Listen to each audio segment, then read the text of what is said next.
복습합니다. 우리가 묵상하는 데 있어서 네 가지를 우리가 중점적으로 다루라고 말씀을 드렸습니다. 첫 번째는 본문의 말씀을 통해 하나님은 어떤 분이신가, 하나님의 성품에 대해서 찾아내시는 거예요. 본문 속에. 두 번째는 관찰입니다. 오늘 이 말씀 속에 하나님이 나에게 깨닫게 하시는 게 무엇인가를 관찰하는 것입니다. 세 번째는 그렇다면 이 말씀이 나에게 무엇을 교훈하시는가를 찾아내는 것입니다. 그리고 마지막에는 오늘 내가 순종해야 될 적용점은 무엇인가를 찾아내는 것이에요. 지금 우리가 묵상 클래스를 지금 수요반은 세 번째 했고요. 토요반은 두 번째까지 했습니다. 요한복음을 가지고 묵상을 하고 있는데요. 제가 너무 많이 놀래고 있어요. 정말 어떻게 이 말씀을 이렇게 정확하게 찾아내는지, 지금 네 가지 원칙들을 잘 찾아내고 계시고, 이거는 뭐 그 사람이 젊든지 뭐 연세가 있으시든지 상관없이 정말 묵상들을 너무나 잘하고 계세요. 제가 볼 때는 여러분들 중에 꾸준히 더 연습하시고 더 하시다 보면 묵상을 강의할 수 있을 만큼의 분들이 저는 나올 거라고 믿습니다. 저는 그런 분들이 저희 교회 안에 많이 나왔으면 좋겠습니다. 자, 오늘 본문 말씀을 다시 보겠습니다. 예. 룻기 2장 8절로 13절입니다. 우리 같이 읽겠습니다. 시작. 보아스가 룻에게 이르되 내 딸아 들으라. 이삭을 주우러 다른 밭으로 가지 말며 여기서 떠나지 말고 나의 소녀들과 함께 있으라. 그들이 베는 밭을 보고 그들을 따르라. 내가 그 소년들에게 명령하여 너를 건드리지 말라 하였느니라. 목이 마르거든 그릇에 가서 소년들이 길어온 것을 마실지니라 하는지라. 룻이 엎드려 얼굴을 땅에 대고, 몇 절까지인가요? 13절까지 읽겠습니다. 룻이 엎드려 땅에 대고 절하며 그에게 이르되 나는 이방 여인이거늘 당신이 어찌하여 내게 은혜를 베푸시며 나를 돌보시나이까 하니, 보아스가 그에게 대답하여 이르되 내 남편이 죽은 후로 내가 시어머니와게 행한 모든 것과 내 부모와 고국을 떠나 전에 알지 못하던 백성에게 온 일이 내게 분명히 알려졌느니라. 여호와께서 내가 행한 일에 보답하시기를 원하며 이스라엘 하나님 여호와께서 그의 날개 아래 보호를 받으러 온 내게 온전한 상 주시기를 원하노라. 룻이 이르되 내 주여 내가 당신께 은혜 입기를 원하나이다. 나는 당신의 하녀 중에 하나와 같지 못하오니 당신이 이 하녀를 위로하시고 마음을 기쁘게 하는 말씀을 하셨나이다 하니라. 네, 1장은 모든 것을 잃어버린 나오미의 인생에 대해서 나눴습니다. 1장 마지막 절은 하나님께서 나오미에게 다시 베들레헴으로 돌아올 수 있도록 그런 은혜를 주셔서 돌아왔어요. 그랬더니 돌아왔더니 정말 놀라운 하나님의 인도하심과 보호하심과 섭리하심이 드러나는 것들이 이제 곳곳에서 시작됩니다. 오늘의 본문에서요, 저는 어떤 하나님을 찾았냐면요, 10절 말씀입니다. 어찌하여 내게 은혜를 베푸시며 나를 돌보시나이까 라는 구절 속에 은혜를 베푸시는 하나님, 그리고 하나님은 우리를 돌보시는 하나님이시구나 라는 것을 깨달았고요. 두 번째는 12절 이 말씀에 여호와께서 내게 행한 일을 보답하시기를 원하며 그랬죠. 보답해 주시는 하나님, 그리고 그의 날개 아래 보호하시는 하나님, 또 하나는 온전한 상을 주시기를 원하시는 하나님에 대해서, 하나님 이런 분이시구나. 하나님은 은혜를 베풀기를 원하시고 돌봐 주시기를 원하시고 보답해 주시고 그의 날개 아래 특별히 보호해 주시기를 원하시고 또 우리에게 온전한 상을 주시기를 원하시는 하나님에 대해서 정말 좋은 하나님이시죠. 우리가 원하는 하나님 이런 하나님 아니에요, 여러분? 이런 하나님의 은혜를 받고 싶지 않으세요? 룻기는 이것을 계시하고 계신 거예요. 우리가 돌아왔을 때, 하나님에게 돌아왔을 때, 베들레헴으로 돌아왔을 때, 약속의 땅으로 돌아왔을 때, 우리의 부르심의 자리로 돌아왔을 때 하나님은 이런 풍성한 식탁을 준비하고 계시는 여호와 일의 하나님이신 것입니다. 자, 그럼 관찰하겠어요? 8절입니다. 자, 보아스가 그러니까 저 소녀가 누구야? 라고 물었을 때 이렇게 얘기해요. 나오미의 며느리라고 딱 어떤 그 사람이 설명을 해줘요. 그 얘기를 듣자마자 보아스가 룻에게 이르되 내 딸아 들으라. 이삭을 주스러 다른 밭으로 가지 말고 여기서 떠나지 말고 나의 소녀들과 함께 있으라 해서 제가 어떤 말씀이 딱 잡혔을 것 같아요. 한번 여러분 찾아보세요. 이 본문 속에서 누가 대답하셨죠? 내 딸아. 왜요? 집사님 내 딸아의 마음이 확 오셨어요? 그냥 네. 네, 맞습니다. 이게 보여야 돼요, 여러분. 지금 보아스는 룻을 처음 본 거예요, 여러분. 갑자기 누가 나를 만나더니 갑자기 몇 마디 내 딸아 한다는 건요, 이거 쉬운 단어가 아니에요. 되게 친근한 단어예요, 여러분. 아시죠? 아무한테 내 딸아가 하지 않잖아요. 내 딸아라는 단어를 사용해요. 여러분, 묵상할 때 우리가 이런 게 보여야 돼요. 그렇다면 내 딸이라고 표현할 수 있을 만큼 친근감을 드러냈다면 그 얘기를 듣는 순간 보아스가 나 다 알고 있어. 나 룻에 대해서 다 알고 있어라는 뜻이에요. 이 부분을 제가 좀 더 나누겠습니다. 알아본 거예요. 어머, 내 친척 엘리멜렉, 나오미 잘 알지. 거기서 모압 당해서 결혼한 것도 잘 알지. 그 며느리였어? 라는 순간 마음이 확 열린 거예요. 여기서 내가 유추할 수 있는 게 뭐냐면요, 깨달아지는 게 뭐냐면 엘리멜렉과 나오미와 보아스의 관계가 과거에 좋았다는 거예요, 여러분. 그죠? 만약에 안 좋았다면, 사이가 안 좋았다면 보는 순간 여기 왜 왔지? 라고 얘기했을 거예요. 나 저 사람 보고 싶지 않아. 그 집 식구 나 보고 싶지 않아. 라고 말했을 거예요. 저는 여기에서 뭐를 깨달냐면 평상시에 좋은 관계가 내 삶에 훗날 좋은 영향력을 미칠 수 있다는 거예요, 여러분. 우리 이거 너무 자명한 얘기 아닌가요?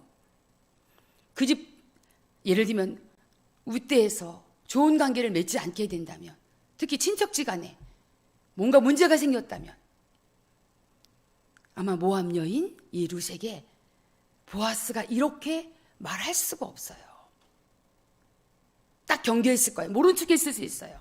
그래 그냥 알아서 하라고 할 수 있는 상황이지만, 여러분, 그래서 우리의 삶 속에 이 관계가 얼마나 중요한지를 지금 말하고 싶은 거예요, 여러분. 자, 부모가 좋은 관계를 맺으면 그 관계의 기름 부심이 어디까지 흘러간다? 자녀까지 흘러가게 돼 있어요. 그래서 다윗과 요나단 기억하시죠, 여러분? 그 아버지와 사울 왕과 다윗과는 정말 말도 할 수 없는 힘든 관계였어요. 일방적으로 사울이 공격하는 관계였고 다윗은 피해자의 관계였어요. 그러나 그 아들 요나단은 누구와? 다윗과 생명처럼 연결에는 생명처럼 여길 만큼 아버지와 상관없이 너무나 좋은 관계를 맺게 돼요. 훗날 요나단도 죽고 사울도 죽게 되죠. 그런데 요나단의 아들이었던 무비보셋이 나중에 다윗 왕이 이 어린 아들을 데리고 와요. 그리고 여러분, 사무엘상에 보면 평생토록 이 무비보셋을 다윗의 상에서 먹게 해요. 질문합니다. 무비보셋이 다윗을 위해 한 것이 있나요, 없나요? 없어요. 하나도 없어요. 다윗과 아무 상관이 없어요. 그러나 자기 아버지 요나단과 다윗의 관계가 너무나 좋았기 때문에 다윗은 요나단의 가족에 대한 마음을 동일시한 거예요, 여러분. 여러분이 지금 맺고 있는 관계는 여러분에 대해서 끝나는 게 아니에요, 여러분. 여러분의 자손까지 이어진다는 사실이에요. 동의하십니까? 그래서 성경에 보면 원수 지지 말라고 그랬어요. 제가 잘 사용하는 말이 있습니다. 오늘 내가 필요 없다고 버린 부직갱이 언젠간 다시 짚게 된다는 말이 있습니다. 오늘 내가 쓸모없을 것 같아도, 그 사람과 관계 다시는 안 할 것 같아도, 그 사람 내 인생에 전혀 도움이 안 된다 할지라도 언젠가는 필요할 때가 있다라는 거예요, 여러분.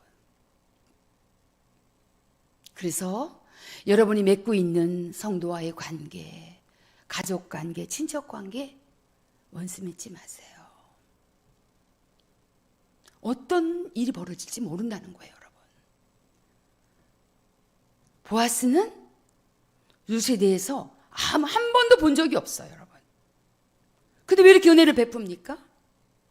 물론 하나님의 헷세드의 사랑 때문에라도 할 수 있지만 적어도 엘리멜렉과 보아스가 관계가 좋았다라는 사실이에요.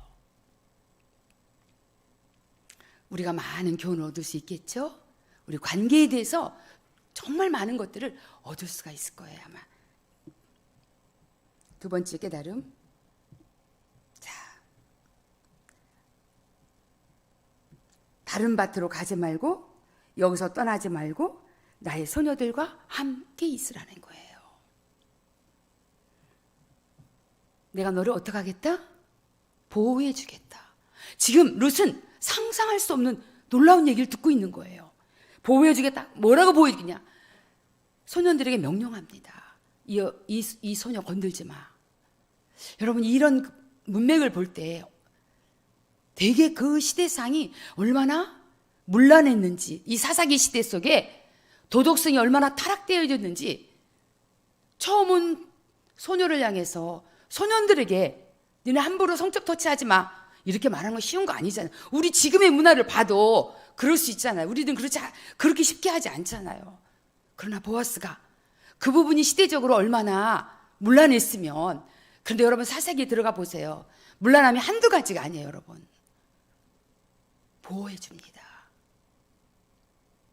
두 번째, 뭘 부탁이냐면 적극적으로 너 목마를 수 있어. 중동 지역에 물이 굉장히 귀하거든요. 물도 와서 마음껏 먹어. 이런 은혜를 베풀게 돼요, 여러분.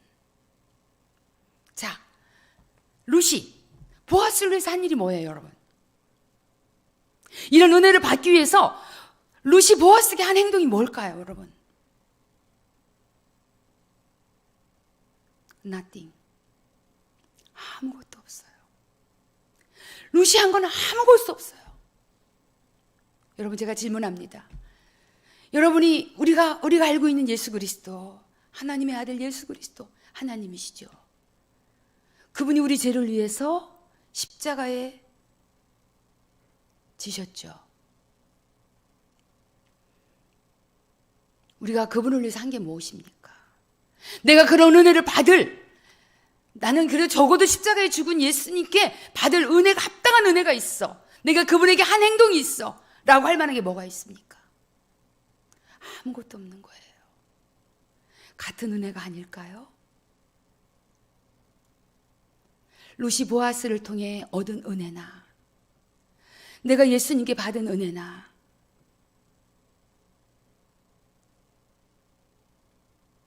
아무것도 우리가 한 게 없는 거예요.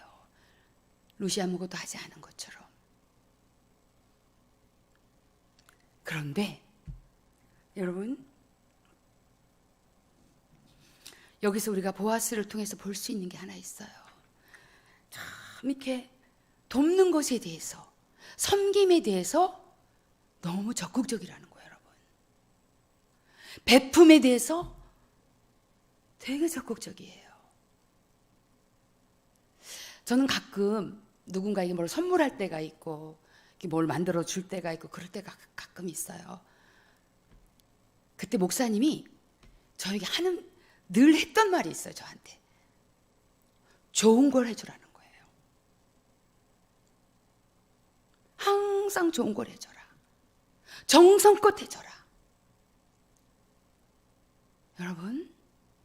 여러분이 누군가에서 뭘 받을 때 좋은 걸 받으면 어떤 마음이 듭니까?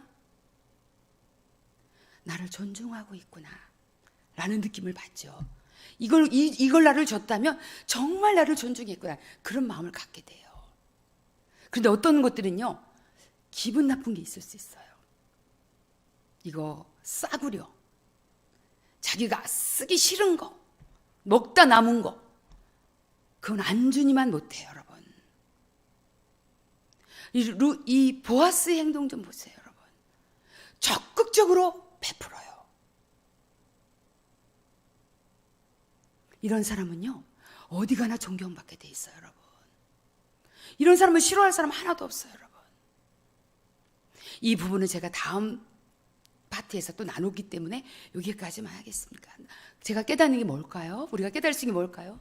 나는 사람들에게 이렇게 보아스처럼 좋은 것으로 베풀 수 있는 마음이 있냐는 거예요, 여러분. 세 번째 깨달음.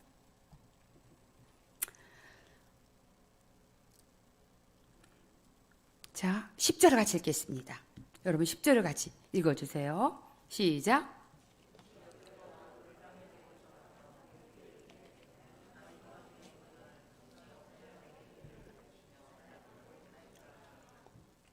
여러분, 지금 룻이 엎드려.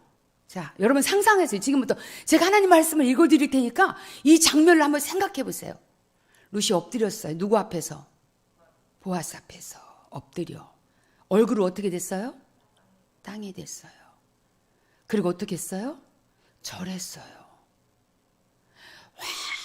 완전히 땅바닥에 엎드려서 보아스에게 절하는 거예요, 여러분.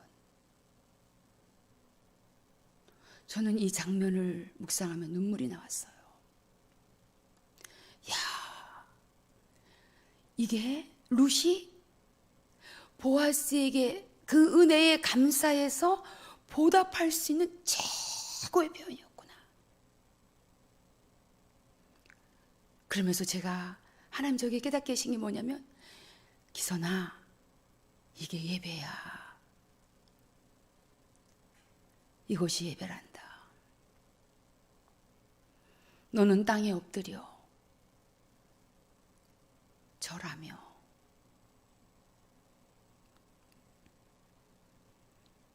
네가 얼굴을 땅에 대고 내 앞에 예배한 적 있니? 우리가 그렇게 예배할 수 있다면 하나님 얼마나 감격하실까? 이 모습을 보고 있는 보아스의 마음이 어떻게 감동을 받았을까? 저는 성경에 나와 있는 예배의 표현 중에 룻기 2장 10절에 나온 이 장면만큼 거룩한 예배, 은혜에 보답하는 예배가 없다고 저는 생각했어요. 땅에 엎드려, 룻이 엎드려, 이기선이 엎드려 얼굴을 땅에 대고 절하며 주님께 말하기를, 나는 이방 여인이거늘 주님 어찌하여 내게 은혜를 베푸시며 나를 돌보십니까? 여러분의 마음 가운데 이런 고백이 있나요? 이것이 사람에게 베푼 은혜에 대한 표현이었다면, 우리가 우리 삶 가운데 구원을 주시고 헷세드의 은혜를 지금까지 베풀어 주신 하나님에 대한 우리가 그 은혜에 대해서 여러분의 태도가 무엇이었냐는 거예요. 예배잖아요, 우리요. 이 말씀 속에 예배자의 모습이 보입니까? 나도 우리 예수님께, 우리 주님께 이렇게 예배드려야겠다라는 마음이 우리가 올라오냐는 거예요, 여러분. 태도는 내가 얼마나 그분에 대해서 은혜를 받았는가에 만큼만 태도가 나오게 돼 있어요.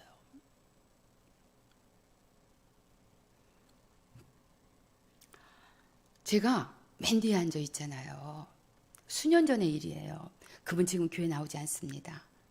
어떤 형제님이신데 제서 예배를 드리는데 제가 그분의 뒷모습을 봤어요. 근데 제 안에 올라오는 마음이 있었어요. 그분을 볼 때. 교만하다.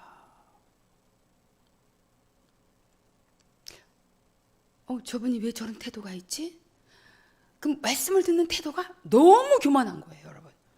그분은 저하고 한마디도 한 적이 없어요. 너무 오만 방자함이 확 뒷모습 속에 제가 느껴졌어요. 그러고 얼마 안 됐어요. 그분에 대한 이야기를 듣게 되었어요. 정말 우연히 들었죠, 저도. 그런데 이분이 잘못된 정보를 듣고 목사님을 비난하고 있었던 거예요. 목사님을 아주 우습게 알고 있었어요. 근데 하나님의 은혜로 제가 그것이 아닌 것을 이야기할 수 있는 기회를 주셨어요, 저한테. 부인 집사님에게 이야기했고 그 부분에 대해서 또 남편에게 얘기했어요. 그런데 다음에 와서 예배드린데요, 교만함이 없어지더라고요. 참 신기했어요. 정말 인상적이었습니다.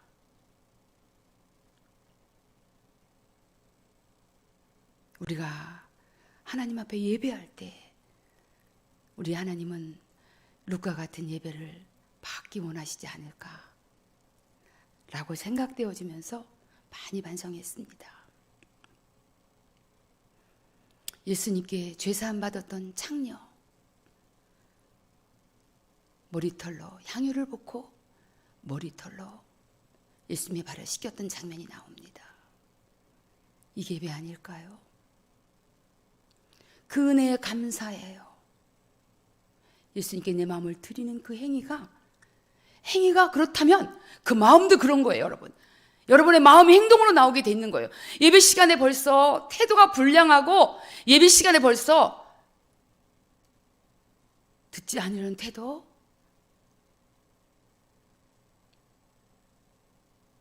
여러분의 마음을 우리 주님 앞에 점검했으면 좋겠습니다. 네 번째 깨달음, 어찌하여 내게 은혜를 베푸시며, 10절이에요. 나를 돌아보시나이까.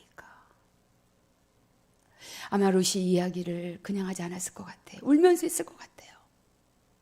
어찌하여 나를, 내게 은혜를 베푸시며. 나는 그럴 자격이 없다는 거예요. 여러분들 하나님 앞에 자격이 있습니까? 예수님 앞에 자격 있는 자가 누가 있습니까? 하늘 아래 우리들 가운데 누가 자격이 있습니까? 우리는요, 죄인이기 때문에 어느 누구도 하나님 앞에 자격 있는 자가 아무도 없어요. 그 사람의 신분과 그 사람의 뭐 어떠한 때에도 자격이 없어요. 그런데 어찌하여 내게 은혜를 베푸시냐는 거예요. 어찌하여 나를 돌보시나이까. 우리가 예배 나올 때 이런 자세가 필요하지 않을까요? 진짜 가난한 자의 심령이야, 이거는. 그래서 깨닫는 것은 뭐냐면요, 은혜는 여러분, 가난한 심령이 준비될 때 받는 거라는 거예요. 뭔가 다른 걸로 꽉 차 있고 그러면 우리가 은혜 받을 마음이 준비되지 않은 거예요, 여러분. 룻과 같이 가난한 심령, 낮아진 마음, 겸손한 마음. 나는 은혜를 받을 자격이 없는데, 앞을 봐도 죄요, 뒤를 봐도 죄요, 내가 돌아온 세월을 봐도 죄뿐인데, 교만 덩어리인데, 하나님 내게 오셔서 은혜를 베푸셔서 나를 오늘 이 자리에 하나님을 예배할 수 있는 이 자리에 와 있다는 것 자체가 여러분 얼마나 놀라운 은혜입니까? 동의하십니까?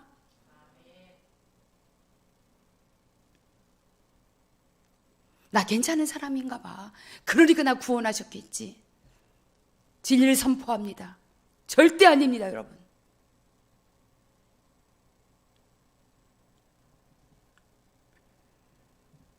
우리가 예배당에 들어올 때 준비된 심령이 뭘까요? 그렇다면 가난한 심령이에요, 여러분. 제발 교회 들어올 때 가난한 심령으로 오세요. 그 심령이 준비된 자에게 은혜가 쏟아지는 거예요. 목사님 말씀 한 말씀 한 말씀이 달고 오묘한 그 말씀, 이런 고백이 나올 수 있는 거예요. 내가 죽기 전에 예수를 믿을 수도 있지만 어쩌면 죽을 때까지도 우리가 주님을 모를 수도 있는데도 불구하고 내 인생 가운데 찾아오셔서 내게 은혜를 베푸시고 내가 어떤 자인지, 내가 잃어버린 자이라는 걸 알게 하시고 깨닫게 하셔서 이제는 하나님을 섬길 수 있는 그 자리에 있게 하신 은혜, 그러한 가난한 심령 안에 우리 예수 그리스도께서 거하십니다.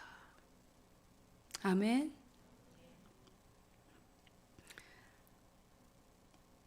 다섯 번째 깨달음 11절입니다.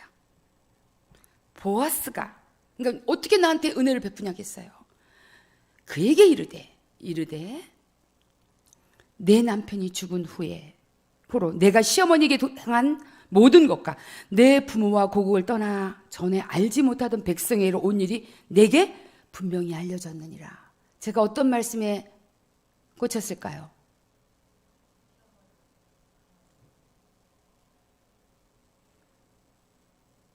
네, 여러분들 뭐 이건 정답이 없어요.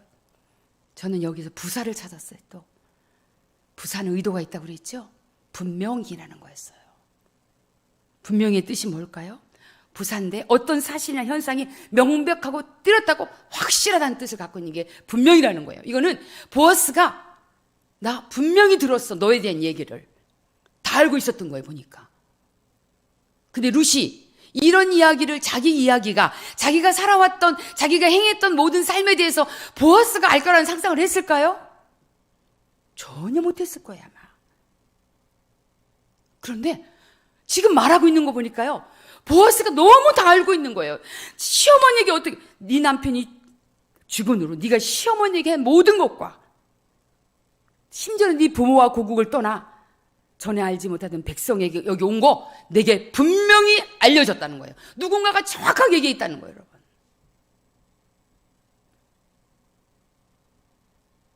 저는 여기에서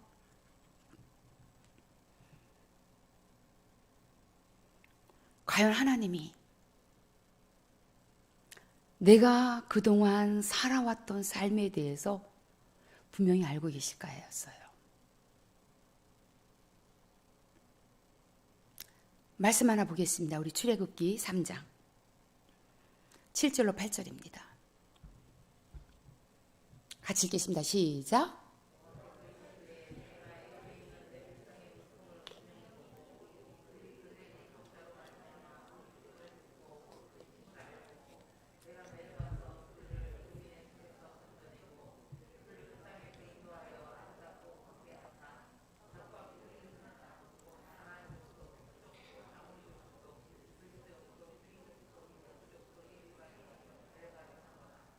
이스라엘 백성들이 430년 동안 애굽에서 종살이합니다. 갈수록 점점 핍박이 심해지고 바로왕의 횡포가 강력해집니다. 백성들은 부르짖기 시작합니다. 너무 힘들다고. 그러면서 이야기합니다. 하나님 우리 안 돌아보시나 봐. 하나님 안 계신가 봐. 내가 이렇게 힘든데 주님 모르고 계시나 봐. 라고 할 때 하나님께서 모세에게 말씀하십니다. 이렇게 말씀하세요. 다시 띄워주세요. 여호와께서 이르시되 내가 애굽에 있는 내 백성을 의 고통을 어떻게? 같은 단어예요. 분명히. 그죠? 어떻게 했어요? 보았다는 거예요. 보았죠? 그리고 그들의 감독자로 말하고 그들의 부르짖음을 어떻게 했다고요? 들었다는 거예요, 여러분. 하나님 너무 힘들어요. 벽돌 걷기가 너무 힘들어요. 점점점 바로가 무서워져요. 두려워요. 살 수가 없어요. 라는 소리를 어떻게 했다고요? 들었다는 거예요. 듣고 계세요, 여러분? 여러분의 신음하는 소리 어떻게 하고 계시다고요? 듣고 계세요, 여러분. 듣고 그 다음에 어떻게 하고요? 그 근심을 어떻게? 알고 있다는 거예요, 여러분. 어떻게 했고요? 보았고 들었고 알고 있다는 거예요. 누가? 하나님이.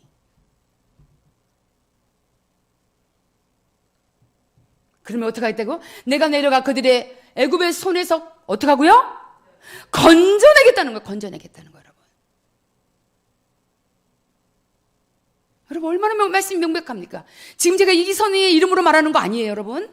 하나님 말씀에 분명히 내가 어떻게 했고 분명히 보았고 너네 그 부르짖음을 내가 들었고 그 근심을 알았고 건져내겠다는 거예요, 여러분.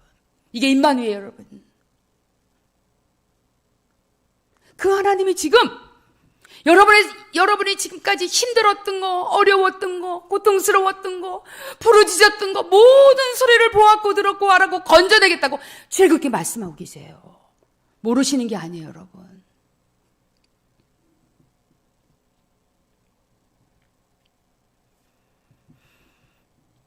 아마 롯이 이야기를 들었을 때 본인이 엄청 놀랐을 것 같아요. 어머, 나에 대해서 어떻게 이렇게 잘 알지? 얼마나 놀랬겠어요, 여러분. 난 너 다 알아. 네가 누군지 알아. 라고 했을 때 두려운 사람이 있어요. 나를 안다고 할 때. 좋은 사람이 있어요. 어떤 사람일까요? 내가 평상시에 잘 살았으면 그게 좋아요. 안다고 할 때 좋아요. 그게 기뻐요. 그러나 내가 숨기는 게 많고 뒤로 이중적이고 뭔가 감추고 한 사람도 누가 안다고 할 때 어떻게 할까요? 두려워요. 그런데 이게요, 사람에게 문제가 아니에요, 여러분. 지금 출애굽기 3장 7절 8절에 나오는 말씀처럼 보았고 들었고 알았고 하나님, 그런 하나님 앞에 우리가 지금 어떻게 하고 있다고 하루하루 살아가고 있다는 거예요. 그것을 한마디로 표현한다면 코람데오예요, 여러분. 하나님의 얼굴 앞에 살고 있는 게 우리가요. 이거에 대한 삶의 인식이 있어야 돼요. 우리 예배자들은 내가 코람데오 앞에 있다는 걸 아셔야 돼요. 하나님의 얼굴 앞에서 내 삶이 있다는 거. 그럼 누구를 의식하게 돼요, 항상? 하나님 의식해요. 속일 수가 없는 거예요, 여러분.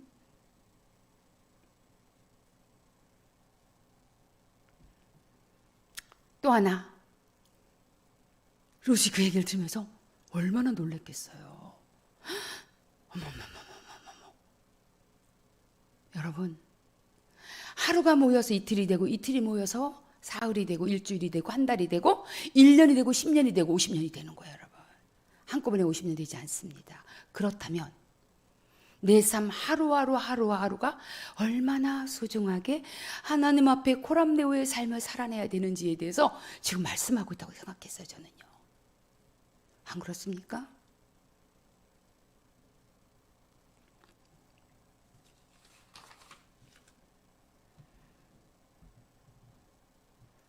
여러분이 행했던 그동안의 선한 일들, 베풀었던 것들, 주님이 보았고 들었고 알고 있다고 하시는 거예요. 이 말씀이 얼마나 위로가 됩니까? 그래, 나 힘든 중에도 내가 했던 거, 내가 작게 베풀었던 거, 롯이 그렇게 말했을 것 같아. 나 별것도 아닌데 어머, 그걸 기억하셨어요? 어머머, 저 조금밖에 안 했는데 그걸 그렇게 칭찬해 주시는 거예요. 나중에 천국 가면 주님이 또 다른 생명책을 가지고 오셔서 여러분이 평생토록 주 앞에 행한 모든 것들을 다 가지고 오실 거예요, 여러분. 근데 여러분 자신은 기억 못 할 거예요. 내가 무엇을 했는지. 그때 이 땅에서 힘들었지만 주를 위해 헌신하고 수고하고 베풀고 했던 모든 삶의 내용들을 우리 하나님이 격려해 주실 거예요. 아멘. 때때로 이 땅에서 다 보상받지 않았다 할지라도 하나님 격려해 주실 거예요. 13절 보겠습니다. 롯이 이르되 내 주여, 내가 당신께 은혜 입기를 원하나이다. 나는 당신의 하녀 중에 하나와도 같이 못하오니 당신이 이 하녀를 위로하시고 마음을 기쁘게 하는 말씀을 하셨나이다. 자, 보아스가 한 말이 그야말로 롯에게 은혜를 왕창 줘버린 거예요. 뭘로요? 뭘로 은혜를 줬어요? 위로의 말과 마음을 기쁘게 하는 말이라고 그랬어요. 이게 우리 인생의 최고의 보약이에요, 여러분. 위로의 말, 그리고 마음을 기쁘게 하는 말. 여러분, 이런 말 들으면 어떠세요? 여러분, 마음이 너무 행복하지 않나요? 저는 제가 남편에게, 목사님에게 입버릇처럼 하는 말이 있어요. 제가 무엇을 하시든지 목사님 수고하셨어요, 애쓰셨어요, 감사합니다, 요 세 단어를 제가 습관처럼 해요. 별거 아니더라도 아유 목사님 수고하셨어요. 조그만한 거 뭐 쓰레기만 벌어져도 아유 목사님 감사해요. 아빠 감사해요. 애쓰셨네. 저는 그냥 이거를 입버릇처럼 하게 돼요. 근데 그거 처음에는 어려웠어요. 이게 습관이 돼요. 무슨 결과를 날까요? 관계가 좋아지는 거예요, 여러분. 제가 만약에 남편에게 맨날 지적질하고 이거 잘못하고 저거 잘못하고 만약 이렇게 얘기한다면 우리 관계가 어떻게 될까요? 사람은 고쳐 쓰는 존재가 아니에요, 여러분. 여러분 자신도 못 고쳐요. 자신에 대해서 얼마나 지금까지 평생 살면서 못 고치는 게 한두 가지예요. 왜 남을 고치려고 합니까? 못 고쳐요, 우리요. 우리가 할 수 있는 게 뭐냐? 그 사람의 장점을 극대화시켜 주는 거예요. 격려해 주는 거예요, 여러분. 그래서 그 사람의 우월감에 빠지게 아니라 탁월함 가운데 있을 수 있도록 격려해 주는 것이에요, 여러분. 이게 중요해요, 여러분.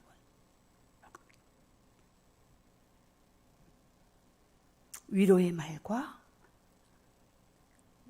위로의 마음을 넘어서서 내 마음을 기쁘게 했다는 거야. 위로받은 것도 좋은데 기쁘기까지 한 거예요, 여러분. 그럴 때 뭐가 살아날까요? 존재 가치가 살아나는 거예요. 아, 내가 이 세상에 존재해야 되는 이유가 있구나. 나도 쓸모있는 사람이구나. 내가 버림받은 사람이 아니구나. 내가 소중한 사람이구나. 내가 여기에 있어야 될 분명한 이유가 있구나. 교회 공동체도 마찬가지예요. 저 사람은 저기 잘못됐고 이건 고쳐야 되고 이런 말보다는 그 사람을 향해서 격려의 메시지, 위로의 메시지, 마음을 기쁘게 하는 말들을 이제부터 준비하세요. 오늘 이 말씀을 들은 여러분들 집에 가셔서 내가 우리 아내에게, 우리 남편에게 위로의 말과 기쁘게 하는 말이 뭘까라면 생각하고 가세요. 꼭 전해주세요. 욕하지 않을 거예요.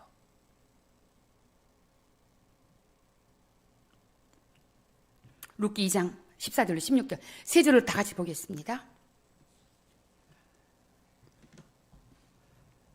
읽겠습니다. 시작. 식사할 때 보아스가 룻에게 이르되 이리로 와서 떡을 먹으며 내 떡 조각을 초에 찍으라 하므로 룻이 곡식 빼는 자 곁에 앉으니 그가 복신곡식을 주매 룻이 배불리 먹고 남았더라. 그 다음에 16절까지 시작.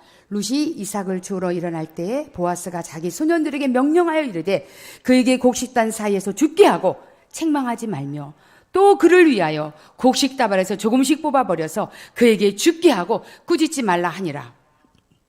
세 절의 말씀 속에 어떤 하나님? 14절에 배불리 먹도록 인도하신 하나님. 풍성한 하나님이세요, 하나님이.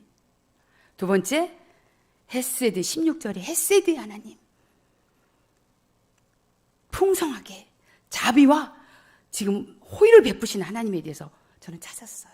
아, 하나님 이런 분이시구나. 내 삶에 이런 분으로 등장하실 줄로 믿는 거죠. 관찰을 보겠습니다. 자, 여기서 14절에 보아스가 룻에게 이르되 이리로 와서 떡을 먹으면 쭉 얘기했죠.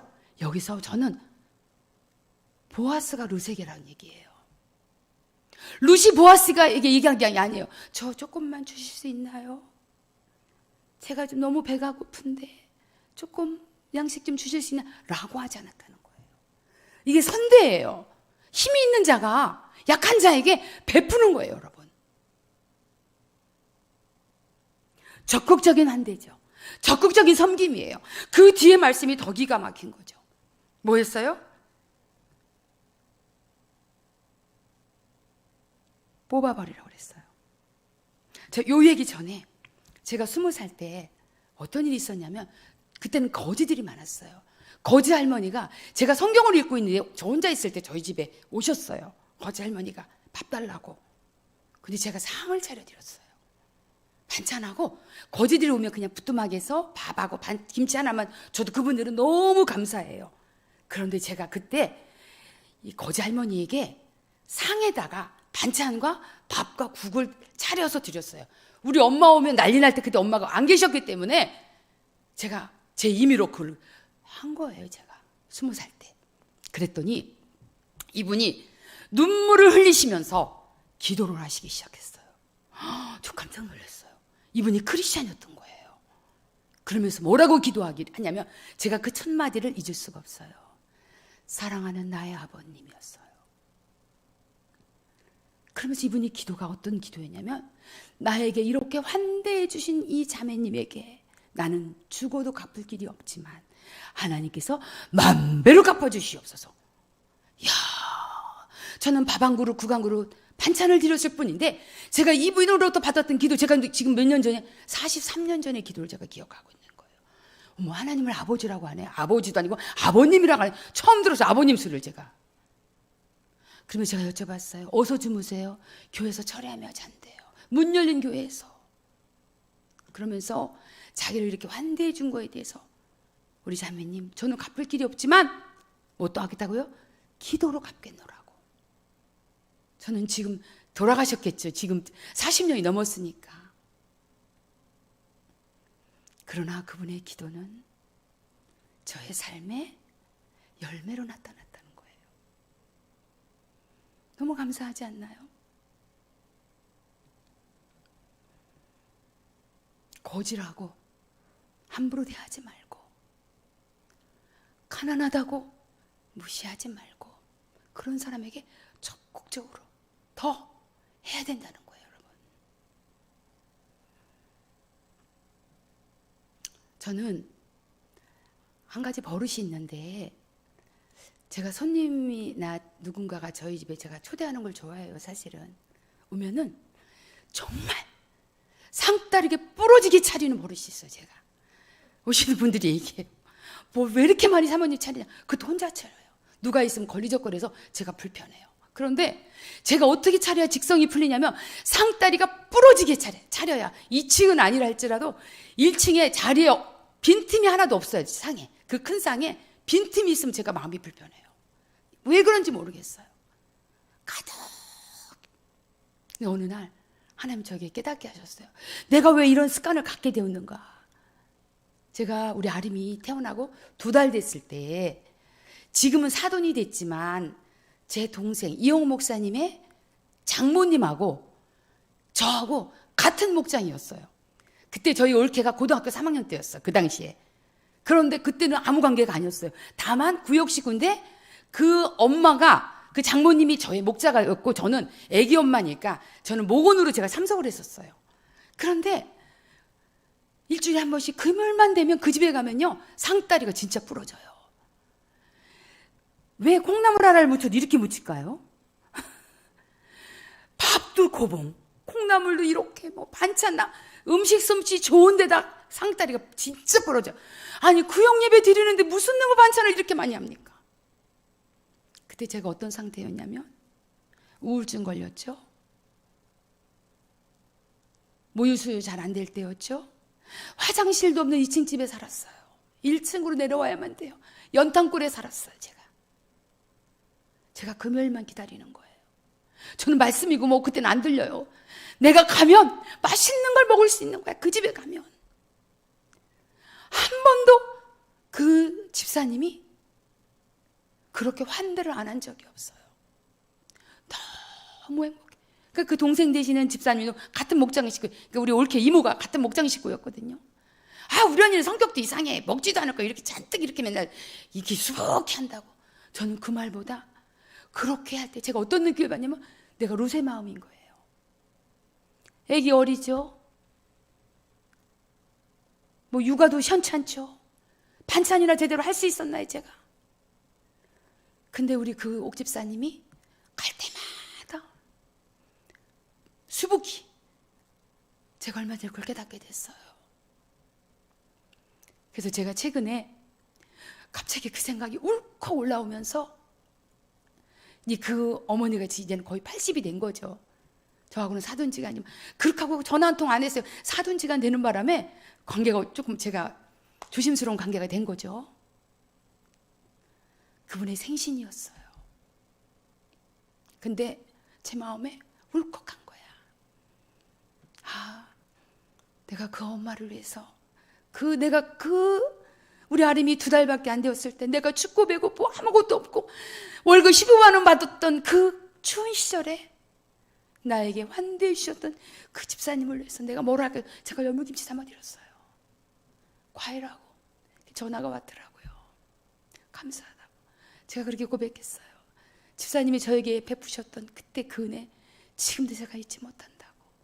여러분, 배고픈 자에게 주는 것은요, 기가 막힌 거예요, 여러분. 내가 배부를 때는요, 뭘 받았나도 몰라요. 그러나 배고플 때는 그 따뜻한 밥이, 그 반찬 하나가, 근데 저도 모르게 습관이 돼버렸어요. 누군가 초대해. 그러면 목사님도 저를 못 말려요. 저는 상다리가 부러지게 잘해야 돼요. 실컷 먹거라, 실컷. 냉겨도 좋아. 냉겨도 좋아. 냉기면 싸주면 되니까. 얼마든지 싸줄 수 있어.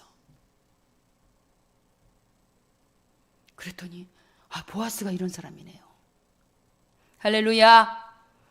여러분의 삶 속에서도 이런 보아스 같은 풍성함이 있기를 원해요, 여러분. 그 뒤에 말씀, 정말 제가 오늘 하고 싶었던 말이에요. 여러분, 이 말씀이 하나님 말씀인 줄로 믿습니다. 자, 같이 읽겠습니다. 어디냐면요, 몇 절이죠? 네. 16절. 또 그를 위하여 곡식 다발에서 조금씩 뽑아버려서. 어머머머. 와, 어떡하라고요?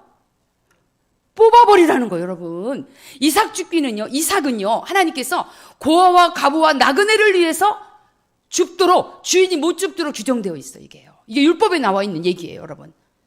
왜? 하나님의 자비한 성품이에요, 이것이. 얼마나 멋진 율법 아니에요, 여러분? 우리는 어때요? 우리나라는 떨어지거나 말거나 내 밭에 있는 건 누가 주웠으면 난리 나죠. 신고한다 이렇게 나올 수 있잖아요. 여기는 아니에요. 이 법은 떨어진 과일은 내 게 아니에요, 여러분. 주인 게 아니에요. 누구 거라고요?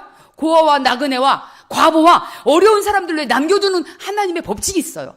전 이걸 보면서도 야, 하나님 정말 선하신 분이다. 이런 법을 나라 가운데 두신 멋진 하나님이 이렇게 율법을 정하신 거죠. 그런데 그것도 부족해서 어떻게 했다고요? 룻이 더 많이 줍도록 어떻게 하라고요? 곡식다발에서 니네들 뽑아버려 그랬어요, 여러분. 여러분 같으면 뽑아버릴 수 있겠습니까?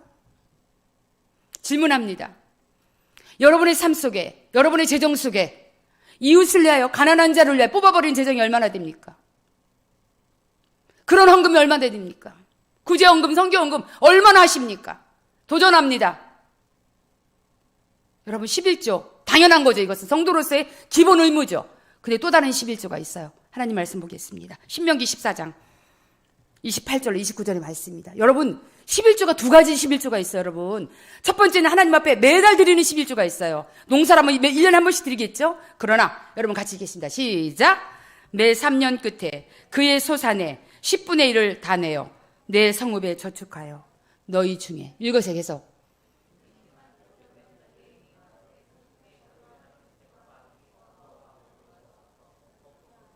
그리하면 내 하나님 여호와께서 내 손을 하는 범사에 내게 뭐를 주시리라? 복을 주시리라. 여러분, 마지막 말씀만 좋아하지 마세요. 조건이 있어요. 3년에 한 번씩 11조 드리라는 거예요. 그 11조는요 그냥 레위인에게 준 11조가 아니에요. 어떤 11조예요? 누구를 위한 11조예요? 거류하는 객이나 고아나 과부를 위한 구제헌금이에요. 뽑아버리는 재정이에요, 이거는. 여러분의 것에서 뽑아버리는 재정이에요. 저는 이걸 깨달았어요, 오늘요. 또 다른 11조. 과연 얼마나 하고 있을까요? 여러분의 통장에서. 어떻게 하시겠다고 하나님이 그러면? 내 하는 모든 일에 뭐라고 하겠다고요? 복을 주시다는 거예요. 인색하지 말라는 거예요. 하나님에게는요, 고아와 과부도 자녀예요. 하나님의 백성인 거예요. 자, 집에 아들이 있어요. 두 아들이 있어요. 하나는 지질이 가난해요. 하나는 형인 부자예요. 아버지가 오셨어요. 형에게 뭘 부탁할까요? 야, 쟤 버르장 모렸고 지가 망했으니까 너 걔 돈 주지 마. 하실까요? 아니면 네 동생 좀 도와주지 않겠냐 하시겠어요. 이거예요. 네 동생 좀 도와주지 않겠냐. 너희들에게 고아와 과부와 객이 있을 때 절대로 지나치지 말라. 우리 한국교회 얼마나 많은 헌금들, 여러분 선교하고 어려운데 정말 우리 대한민국을 살린 게 바로 저는 그거라고 생각해요. 교회가 어떤 식으로 비난이 들어온다 할지라도 교회만큼 선교 헌금하고 가난한 자를 위하고, 미국이 왜 우리가 미국으로부터 그들이 우리를 향하여 뽑아버린 헌금을 하지 않았다면 오늘날 제가 이 자리에 쓸 수 있겠습니까? 여러분의 신앙생활 복음을 들을 수 있었겠습니까? 뽑아버린 헌금인 거예요, 여러분. 성경에는 이 헌금을 3년에 한 번씩 11조를 온전하게 11조를 드리라고 그랬어요, 여러분. 저는 제 삶이니까 솔직히 얘기하는 거예요. 이 뽑아버린 헌금을 거의 10분의 1을 드렸어요, 지금까지. 매달. 교회도 드리지만 내가 꼭 줘야 될 사람들에게 이걸 또 줬어요. 보니까 이 말씀이 있더라고요. 저는 몰랐는데 이번에 이 말씀을 묵상하면서 야, 뽑아버린 헌금이 있구나. 근데 저도 모르게 실천해 왔던 거예요, 저도. 전들 좋은 옷 입고 싶지 않겠습니까?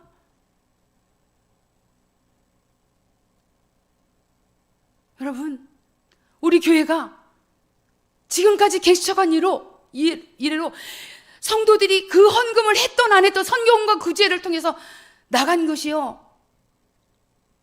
여기 지금 성관 목사님 계시는데 20년 동안 수억을 우리가 헌금했던 것 같아요. 외부로. 선교사들을 위해서, 가난한 지역을 위해서, 또 가난한 지체들을 위해서 여러분에게 공개하지 않고 누가 했다고 말하지 않아도 교회에서는 지금까지 그 정신을 가지고 목사님이 교회만을 위해서는 절대로 안 된다는 이 한 가지 그분 안의 신념과 그 믿음 때문에 교회에 나와야 된다는 생각 때문에 우리가 교회에 빚이 있고 아무리 어려웠다 할지라도 그 헌금은 멈추지 않았어요, 여러분. 여러분, 이 율법을 그냥 나그네들이 그냥 죽게 하는 거는 당연한 율법이에요. 거기는 하나님의 사랑과 자비가 들어있는 거예요, 여러분. 너를 외면하지 마. 그게 내 마음이야. 그런데요, 이 율법의 정신 속에는요, 율법이 준 목적이 뭡니까? 율법의 큰 정신이 두 개가 들어있어요. 율법을 600가지가 넘는 율법 정신 속에 핵심 정신이 들어있어요. 키워드가 들어있어요. 그것은 뭐냐? 인간으로 하여금 하나님을 사랑하는 것과 인간을 사랑하는 것에 대한 정신의 기초 아래 율법이 세워진 거예요, 여러분. 그냥 명령이고 우리를 고단하게 만들고 힘들게 하고, 근데 우리가 어떻게 살아갑니까? 때때로 보면 자기와 자기 자식을 위해서는 아주 쌀한투리라도 아끼고 벌벌벌 떨면서 본인을 위해서는 그냥 아낌없이 하면서도 우리가 정말 하나님 나라를 위해서 뽑아버린 헌금이 얼마나 됩니까, 여러분? 1년 동안 뽑아버린 헌금 얼마나 하십니까, 여러분? 도전하고 싶어요. 정말 말씀대로 우리가 한번 그렇게 되어진다면 저는 교회비도 다 갚을 거라고 생각하고 우리가 더 많은 사람들에게 많이 흘려보낼 거예요. 그렇다면 하나님 우리 교회를 기뻐하시지 않겠어요? 우리가 이런 정신으로 살아간다는 것이 얼마나 중요합니까, 여러분? 그저 교회 와서 은혜나 받으려고 하고 그냥 뭔가 채울만 받으려고 하지 말고 우리가 이 보아스처럼, 저 깜짝 놀랐어. 이 말씀 보고 어머, 뽑아버려? 뭘 뽑아버려? 네 통장 털어라는 거예요, 여러분. 퍼센티지를 정해서라도 저처럼 10분의 1을 못한다 할지라도 뽑아버리는 헌금이 필요하다는 거예요, 여러분. 그러면 여러분, 제가 지금 드리는 이 말씀에 잘 귀를 기울여 주세요. 마지막 말씀인데, 자, 시편 41편 1절 말씀 보겠습니다. 같이 읽겠습니다. 시작. 시편 41절. 네, 시작.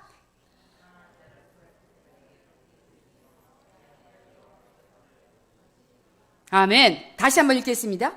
가난한 자를 보살피는 자에게 뭐가 있다고요? 복이 있음이요. 자, 어느 날에? 재앙의 날에. 누구를? 그를, 재앙당한 그 사람을 어떻게 하겠다고요? 건지겠다는 거예요, 여러분. 너무 놀라운 약속의 말씀이 있어요. 여러분, 불안하고 두렵죠? 저는 이것을 쉬운 말로 다시 표현할게요. 여러분이 이해할 수 있도록. 여러분들이 지금 살아가면서 실비보험 들고, 암보험 들고, 생명보험 들고, 보험 다, 내 보험 들고, 남편 보험 들고, 자식들 보험 들고, 연금 들어놓고 다 들어놔요, 여러분. 자, 묻습니다. 보험을 드는 목적이 뭐예요, 여러분? 여러분 쓰지도 않고 왜 보험을 듭니까? 저도 다 들어놨어요. 왜 듭니까, 여러분? 내가 만약에 암에 걸리든지 무슨 일이 있을 때 뭐 하기 위해서? 보장받기 위해서. 그 목적 아니에요, 여러분? 맞죠? 그것이 아니라면 보험을 왜 듭니까? 내가 쓰기도 바빠 죽겠는데. 그죠? 보험의 목적은 그거예요.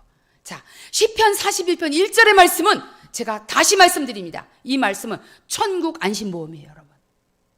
따라합시다. 천국 안심보험. 이런 보험이 있어요, 여러분. 어떡할 때? 가난한 자를 보살피는 자에게 하나님이 그런데 내가 가난한 자를 보살폈어요? 근데 내가 내가 재앙의 날 닥칠 수 있어요, 없어요? 있어요. 우리는 아무도 몰라요. 예수 믿는다고 여러분 어려운 일 안 당합니까? 암에 안 걸립니까? 사고 안 납니까? 날 수 있어요. 그러나 그때 어떻게 하겠다 하나님이요? 그를 건지겠대요. 도와주겠대요. 그때 보험 타게 해주겠대요. 이게 천국 말씀 보험이에요, 여러분. 들으시겠어요? 안 들으시겠어요?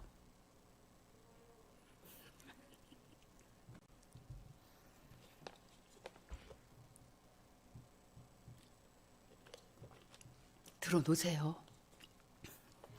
하나님 거짓말쟁이 아닐 거 아니에요, 그죠? 하나님이 구라쳤겠어요? 하나님이 거짓말 하셨겠어요? 천국 안심보험. 여러분의 위기 때 도와주겠다는 거예요. 여러분 때때로 미래가 얼마나 불안합니까? 무슨 일 당할까봐, 내 자식이 무슨 일 있을까봐, 혹시 내 삶에 무슨 일 있을까봐 얼마나 두려워요, 여러분. 그것을 막기 위해서 여러분이 보험 차곡차곡 심지어 연금까지 다 들어놓지 않습니까? 그런데 뽑아버린 이 헌금, 가난한 자를 위해서 뽑아버린 이 헌금이 여러분의 재정 속에 몇 퍼센트 있냐는 거예요, 여러분. 저는 여러분에게 도전하고 싶어요. 정말 여러분들이 말씀대로 살아서 말씀의 축복을 받고 정말 말씀이 그대로 이루어지는 그 축복을 여러분이 보기를 제가 원하는 거예요, 여러분. 아멘?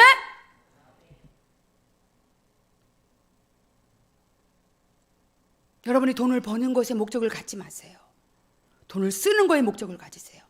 어떻게 썼느냐가 여러분의 것이지 어떻게 벌었냐가 여러분의 것이 아니에요. 여러분 제가 설명해 볼까요, 그 부분을? 여러분이 아무리 많이 가졌어요? 저축해 놨어요? 죽었어요. 여러분 거에 아니에요. 여러분 거 아니에요, 여러분. 잘 생각해 보세요. 그게 여러분의 것입니까? 그렇다고 제가 모든 돈을 갖다 다 흩어서 구제하라는 얘기가 아니에요, 여러분. 퍼센테이지를 정하라는 거예요, 여러분.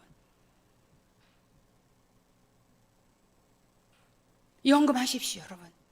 제가 이걸 도전하는 이유가 있다면 여러분을 천국 안심보험을 주님 말씀하셨기 때문에. 그동안 잘하신 분들 계세요. 알아요. 어떤 분들 보면 저희 교회 어떤 성도님은요, 누가 어렵다는 얘기만 들으면 저한테 봉투 들고 오신 분들이 계세요. 사모님 전해주세요. 제가 어떤 마음이 들겠어요, 이분을 볼 때마다. 야, 복받을 사람이다. 복받을 성도다. 본인도 어려울 텐데. 그리고 특별히 또 하나, 보험은 어떤 사람이 듭니까? 있는 사람이 드는 게 아니에요. 없는 사람일수록 보험을 들어야 돼요, 여러분. 그거 아시죠? 제가 보험에서 지금 홍보하는 거 아닙니다. 보험은 어떤 사람 드냐? 없는 사람일수록 들어야 돼. 왜? 나중에 위기가 닥칠 때 그게 힘이 되기 때문에 그래요. 있는 사람은 그냥 그거 갖고 쓰면 돼요. 그러나 보험이 없는 사람한테는 굉장한 위기가, 이상 전체 위기가 올 수 있기 때문에 없을수록 보험을 들으라는 게 저희 지론이에요, 사실은. 여러분, 혹시 여러분의 삶이 어렵습니까? 그러면 0.01%라도 이 보험을 들으세요. 이 천국 안심보험, 특히 청년부, 이 보험 들으세요. 여러분의 재정 중에 몇 %라도 이걸 들으셔야 돼요, 여러분. 여러분의 미래에 대해서 보험 들었는 거예요. 하나님이 여러분의 인생 가운데 재앙의 날에 여러분을 건지겠다고 약속하셨어요, 여러분. 얼마나 놀라운 축복의 말씀입니까?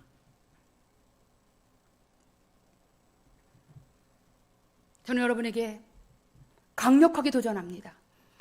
율법에는 분명히 11조와 또 다른 11조를 말하고 있습니다. 이 11조는 3년에 한 번씩 드리는 11조라고 그랬어요. 누구를 위하여?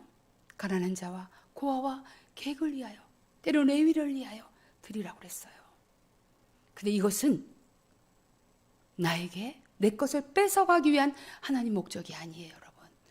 여러분에게 안정감을 보호하기 위한 목적이에요. 이것 또한. 오늘의 말씀을 정리합니다.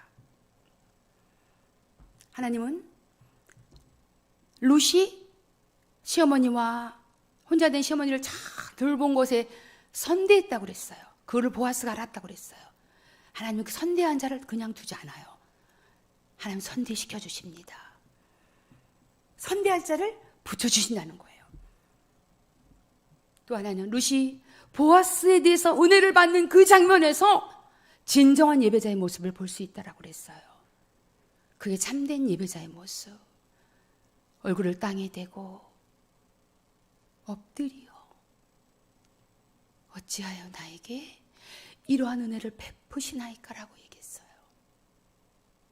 겸손하고 가난한 마음 안에 하나님이 은혜를 주신다는 거예요. 세 번째, 하나님 우리 모든 삶의 영역 속에 안 보시는 영역이 없다는 거예요. 보았고 들었고 건지시겠다고 했어요. 여러분, 코람되어 하나님의 얼굴 앞에 사는 삶 잊지 말아 주십시오. 그리고 마지막, 천국 안심보험에 대해서 말씀드렸어요. 뽑아버리는 헌금, 이 보아스처럼 넉넉하게 쌀안뜨리고 애끼고 내 자식이 주려는 그런 마음 갖지 마시고, 떨어진 이상마저 다 주어서 내 주머니 채우지 마시고, 그거는요 내게 아니에요. 여러분의 삶 속에 만약에 재정을 축복하셨다면, 재정의 문을 열어주셨다면 그 퍼센트 안에는 하나님 율법에 보면 뽑아버리는 헌금이 반드시 있다라는 거예요. 누구를 위한 헌금이 들어있다는 거예요. 그걸 지키게 될 때 어떻게 된다? 너의 재앙의 날에 내가 너를 건지겠다라고 약속하셨어요. 이것이 오늘의 말씀의 결론입니다. 하나님께서 이것을 듣는 자가 복이 있지만 이것을 행하는 자는 더 큰 복을 주신다고 그랬어요. 꼭 실천하시는 여러분 되시기를 주님의 이름으로 부탁합니다. 우리 기도하겠습니다.